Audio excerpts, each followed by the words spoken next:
Ang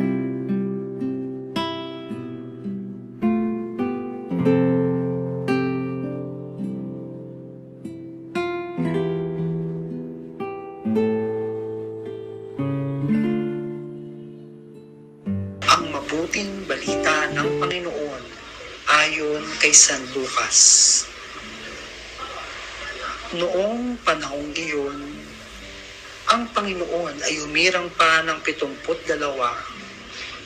Pinauna niya sila ng dala-dalawa sa bawat bayan at pook na patutunguhan niya.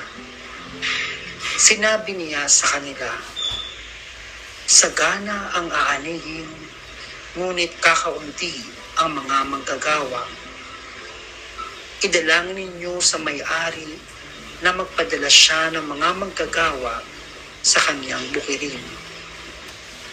Humayo kayo, sinusugo ko kayong parang mga kordero sa gitna ng mga asong gubat.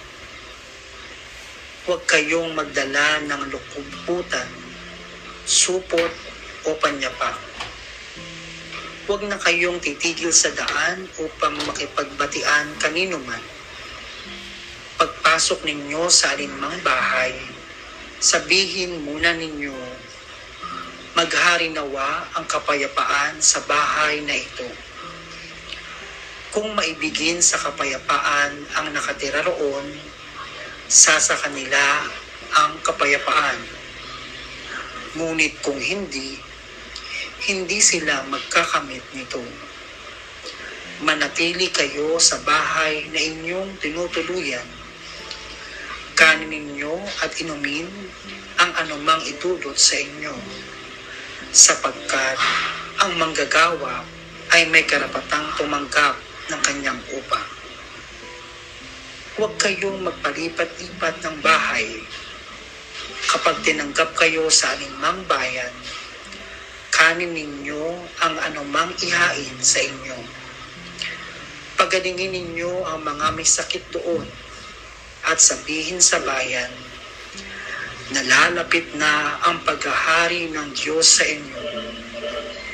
Ngunit sa alinmang bayang hindi tumanggap sa inyo, lumabas kayo sa mga lansangan nito at sabihin ninyo, pati ang alikabok dito na dumikit sa aming mga paa ay ipinagpag namin bilang babala sa inyo.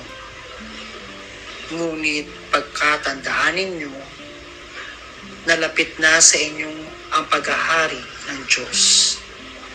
Sinasabi ko sa inyo, sa araw ng paghuhukom, ay higit na mabigat ang kaparusahan ng mga tao sa bayan yaong kaysa tinanas ng mga taga-Sodoma. Bumalik na tuwang-tuwa ang 72. Panginoon, sabi nila, kahit po ang mga demonyo ay sumusunod kapag inutusan namin sa ngalan ninyo. Sumagot si Jesus, nakita ko ang pagkahulog ni Satanas mula sa langit, parang kidlat. Binigyan ko kayo ng kapangyarihang tumapak sa mga ahas at mga alakdan at yumurak sa kapangyarihan ng kaaway.